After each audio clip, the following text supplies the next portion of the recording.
do you mend a jack-o'-lantern? With a pumpkin patch. Hey, shh. Welcome back to Not Another Needless Sequel, where we watch movies and propose unnecessary prequels, sequels, reboots, and remakes. My name is Kane. Today I have with me Kelsey. Are you ready to bury our heads in the sand of the previous mortal worlds of ours? You should have pointed your finger the way that she does in my face. I know, but I didn't want my chair to make a lot of noise because she's squeaky. Understood. Yeah. This week we saw that being normal is vastly overrated in 1998's Halloweentown. So what do you think the story was? Oof, boy. A girl, her name is Marnie. She's turning 13 and doesn't know that she has witch powers until she overhears a conversation between her grandmother and her mother, and her grandmother lives in Halloweentown, which is a world for the immortals, and her and her family live in the mortal world because her mom married a mortal man. Mm-hmm. This obviously is a Disney Channel original movie if you've never seen it or heard of it, so there's not a whole thick plot here, but it starts off showing you this family. Really, some of the plot doesn't go together at all. It does. They spend so long, I'm just going to say this before because we're about to go through it, but they spend so long on the intro that when they get to the meat of it, they have about 15 minutes. Yeah. And it just, that's the part that is kind of weird about it. But yeah, so the Piper family is basically shut-ins during Halloween because Mama Cromwell? Yeah, I guess Piper, I guess, but it says that she's Gwen Cromwell Piper, so I guess they hyphenated. I don't know. Anyway, Marnie is obsessed with Halloween, and she's like, why can't I go out? This is the perfect time for me, that kind of thing. Her sister, Sophie, also seems interested in Halloween, and then their brother, Dylan, is a snot-nosed mama's boy kiss-ass who's you have to take into the account that their dad, I think, is dead. Yeah. So he's like, I'm the man of the house. He's trying to side with the mom because he knows that she's sad. Also, I just want to point out, every episode we have the cast pulled up so we can, remember their names. But why is the father... Oh, that's the son. Yeah, he's just a lot older. It was 1998. I was like, why did they put the dad? We never see him. I don't... Okay, ever. Cut that out. Okay, cut it out. Nope. Cut it out. Yeah, cut it out. Yeah, so Marnie, Dylan, and Sophie, their names are actually named after the writer Paul Birnbaum's children.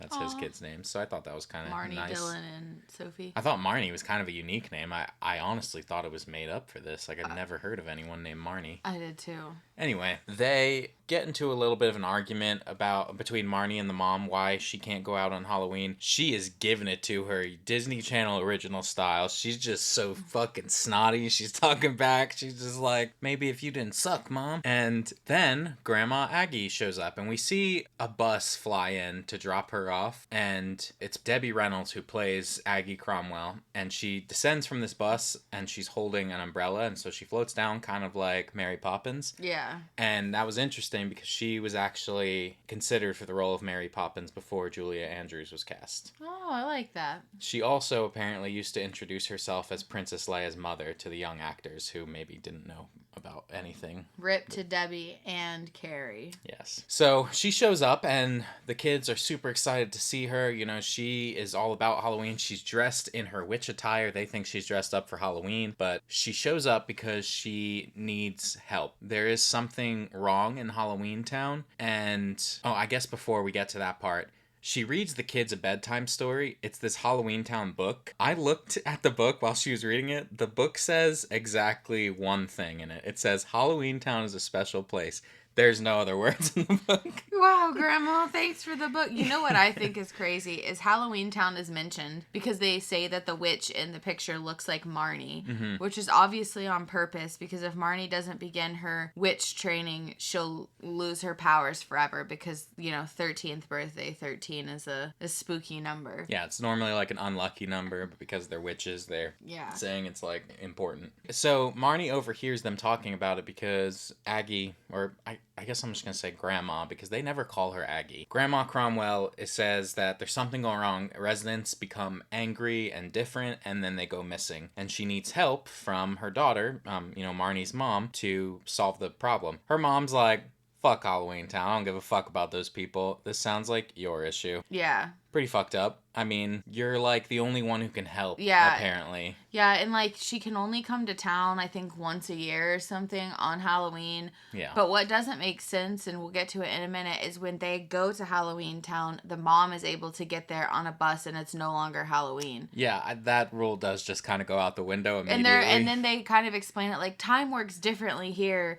You know, 3 weeks here could be an hour or two back at home. She says it's so unsure. She's like, maybe it's it an is- hour. yeah. Maybe it's 2. So I feel like that was just a plot hole that everybody tried to cover up. Yeah. But basically, Marnie sneaks out with the brother Dylan onto the bus and they end up in Halloweentown. And then the sister Sophie shows up and she's like, I just followed you guys. You thought I was asleep. Even though they went in through the back of the bus and turned around and closed the door, I guess Sophie somehow snuck in there. Yeah, maybe she like witch teleported. I don't know. I mean, yeah, anything that's wrong with this movie could just be like, oh, well, it's magic. But yes, they take the bus to Halloweentown, and Halloweentown was actually filmed in St. Helens, Oregon, and they have a month-long Spirit of Halloweentown event in October where they allow fans of the movie to explore the town, and they recreate parts of the set, like the giant jack-o'-lantern that's in the center of the town.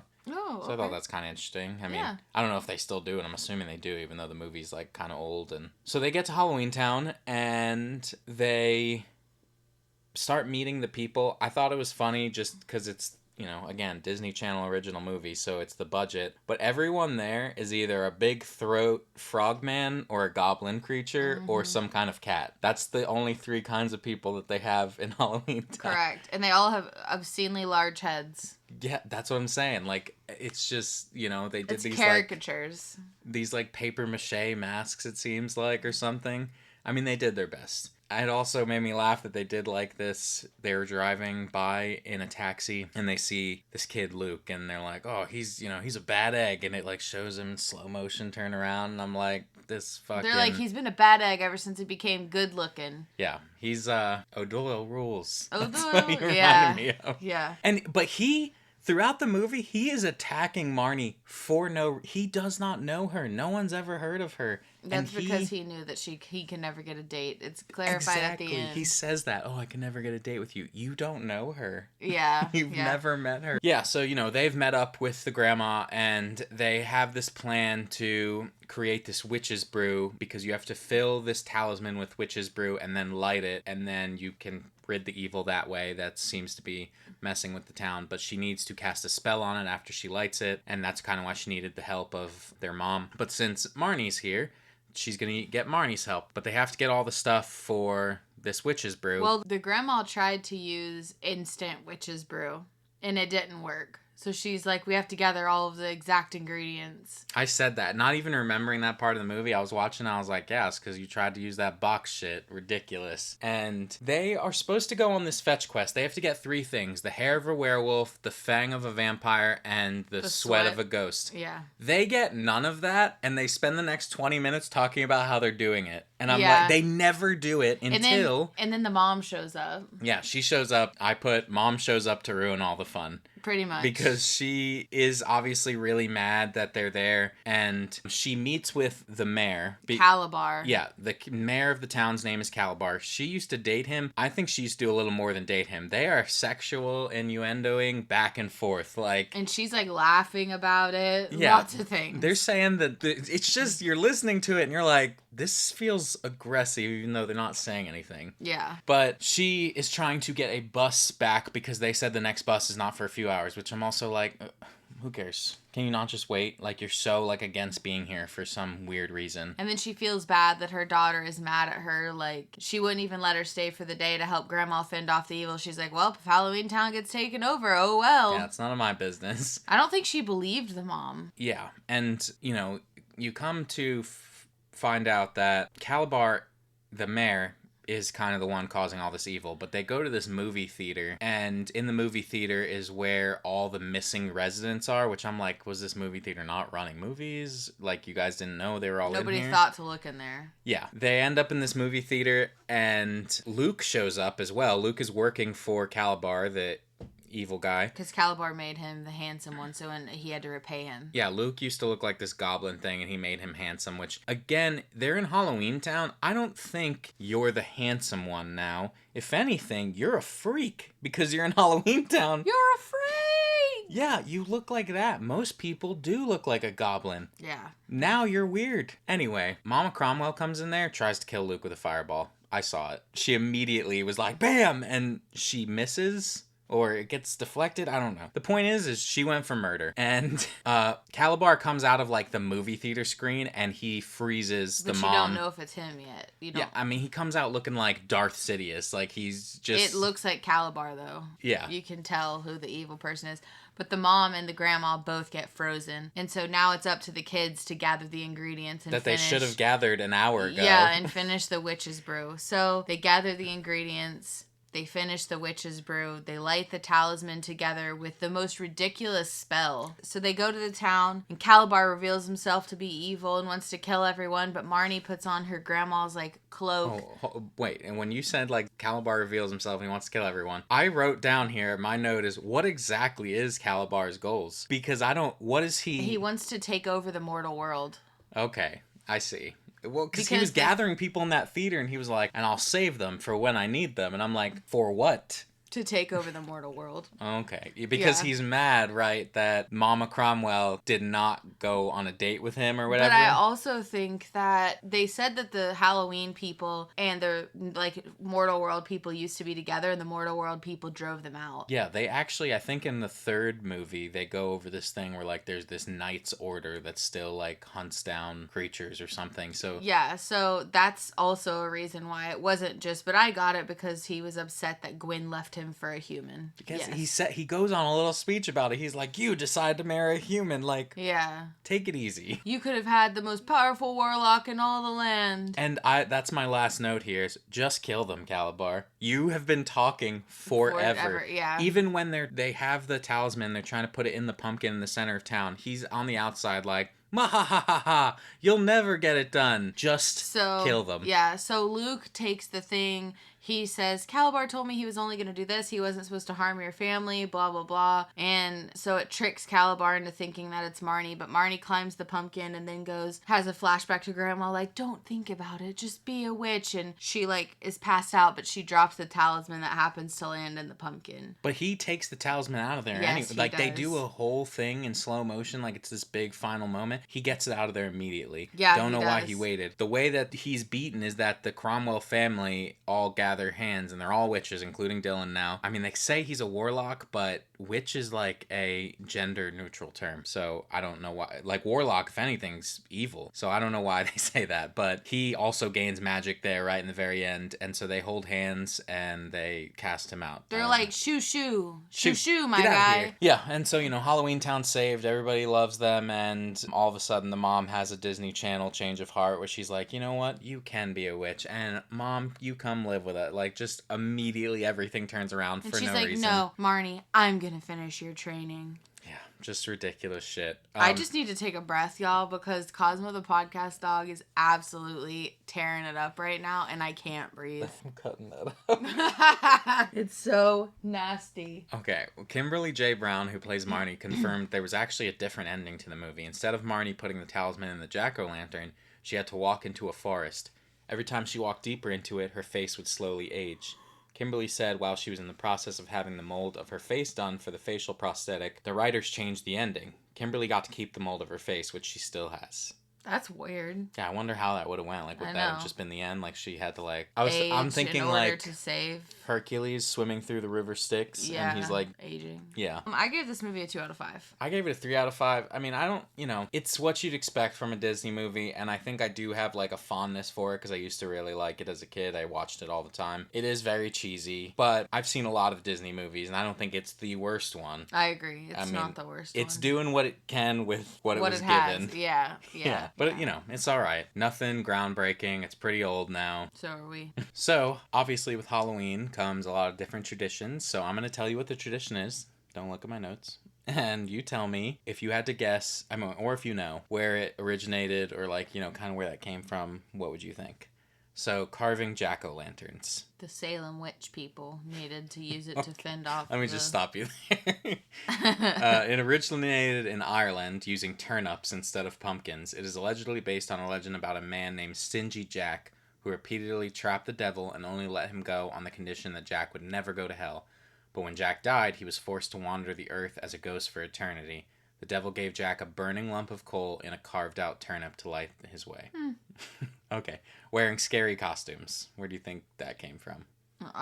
People who were dead who used to feel like there was ghosts around would put on scary costumes to fend the ghosts away. I mean, you're getting there. You're on the cusp. Am I? In order to avoid being terrorized by evil spirits walking the earth, Celtics donned disguises in order to confuse the spirits and be left alone. I'm not a big Halloween person, everyone. Okay, black and orange are known as like Halloween colors. So why do you think that is? Because in Ireland... You just go with Ireland now? Because I'm assuming maybe like from war times, the bad people wore black and orange and they're like, evil. Okay. For the Celtics, black represented the death of summer, while the orange symbolized the autumn harvest season. Oh, that was close. Okay, how about bobbing for apples? Where do you think that comes from? People used to roast pigs on Halloween, and pigs like to have apples in their mouth, but they had to bob them out of water to get them. The game traces back to a courting ritual that was part of the Roman festival honoring Pomona, the goddess of agriculture and abundance. While multiple versions existed, the gist was that young men and women would be able to predict their future relationship based on the game. Way off. Okay, trick-or-treating. I'm gonna assume it's like Dia de la Muerta. You know, like people leave out pictures, and I think some families also leave out like the past favorite foods because it's the day that they like visit. You're close. So I'm gonna assume that that's what it is, but they're just like, people are being big and are like, candy. Oh my god.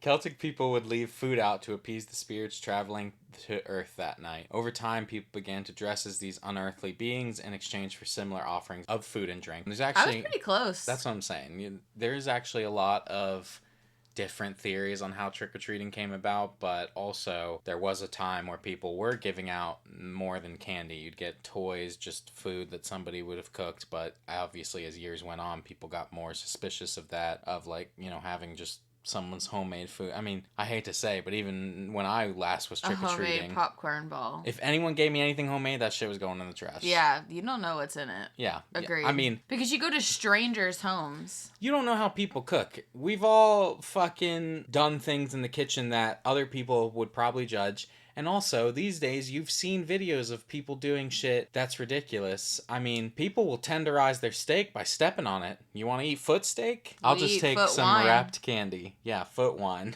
Yeah. Okay, so obviously, this movie has several sequels. Halloweentown 2, Calabar's Revenge in 2001, Halloweentown High in 2004, and Return to Halloweentown in 2006. But what is your sequel? I'm gonna let all y'all know, I can't read his sequel, but it's real long. Alright, mine is called Halloweentown Origins. It's a limited series. Oh. On the origins of Halloweentown and how the Cromwell name became so famous. I think original episodes from like the actual origins of Halloweentown before you get to the Cromwell part, I think should be in black and white. Almost like Werewolf by Night, how it's in black and white and then like it ends in color. Yeah. Yeah, that was the vibe. I wanted it to start how they like lost to the mortal world and needed to create Halloweentown as a safe haven for all of them, because it is mentioned in the movie that Marnie's grandmother is hundreds of years old. So I guess they're mortal, like they do die because she's obviously aged, but it's at a different pace. So I want that. And then I want it to end with the mom deciding to stay in the mortal world with the husband. Yeah. I said there should be a villain arc, that Calabar is the descendant of somebody who was murdered in the mortal world and forced out, which is why he wants to take over so badly, is to get revenge for his family. And the Cromwell family basically being the Skywalkers, which is why Calabar desired the mom so much, because he wanted her power. I do like that. I think it kind of humanizes Calabar a little bit, makes his, motives a little better than just fuck these people. Yeah. Like if he has a history with it. Yeah. It's good. Thanks. I also did a TV show. Yeah, you did. So I went by episode, so I'll just tell you each thing and, He's episode by episode. By the way, everyone, it kind of looks like a limited series, so... It's not a limited series because I set up a season 2. Oh my gosh, this is embarrassing for him. Episode 1. Marnie is a single mom of 1, and she has raised her son Luke. They live as witches in Halloweentown through his entire life. Luke is aware of the human world but has never been. As he is preparing for his 13th birthday, he tells Marnie he wants to visit. Marnie insists it's not a good time and he should be more focused on his training. This eventually goes back and forth until the day of Luke's birthday. He is presented a cake shortly after a screaming match with Marnie, and in his anger he wishes Marnie never even came to Halloweentown. So episode 2 starts, and wishes in Halloweentown work differently on your birthday, especially for a Cromwell witch. So due to Luke's wish, time begins to unravel around them, undoing Marnie's presence in Halloweentown. The changes almost appear minor at first, but as Luke and Marnie travel through this new world, they eventually see that it is ruled by Calabar. Episode, Marnie and Luke try to stop Calabar, but since he has been ruling for years, he is much more powerful and is able to fight them with ease. Marnie and Luke flee to Grandma Aggie's, where they speak to her through a cauldron. Aggie tells them they must use their powers to travel back to Marnie's 13th birthday and make sure she gets to Halloweentown. Ooh, I like that. Episode 4, Marnie and Luke travel back thinking with Marnie's obsession with Halloween that it'll be no problem to get her to go, until they realize what exactly Luke's wish did. In this past that's altered, Marnie does not care at all about Halloween and loathes the holiday as she is easily frightened by everything to do with Halloween. Marnie and Luke trying to find creative ways to force young Marnie to form a bond with the spirit of Halloween, to no avail. Episode 5, all hope seems lost until they realize in this universe Marnie's dad is alive and loves Halloween. Adult Marnie can't help but to meet him, and though she can't reveal who she is, they have a touching moment bonding over Halloween. Young Marnie witnesses this, and seeing her dad so happy forms a connection between her and Halloween. Episode 6, when Grandma Aggie arrives and young Marnie learns about Halloweentown, she wishes to see it so she can tell her dad all about it. So the day seems saved as Marnie and Luke return to the present. They find Halloweentown isn't ruled by Calabar, and as an added bonus, Marnie's dad is alive. And then a teaser for next season will reveal more events changed in Marnie's past, and Calabar was never destroyed. Ooh. I like it. It was really good. Well thought out. Was mine super well thought out? Or I liked yours too. thank you. You just put so much effort in. It makes it seem like mine seem like dog water sometimes. I wrote it on the fly. I had no idea what I was doing till I started writing it. Wow, you're just so good, aren't you? Me too, actually. By the way, y'all, he like let his glasses down to look. It's literally like 6 lines.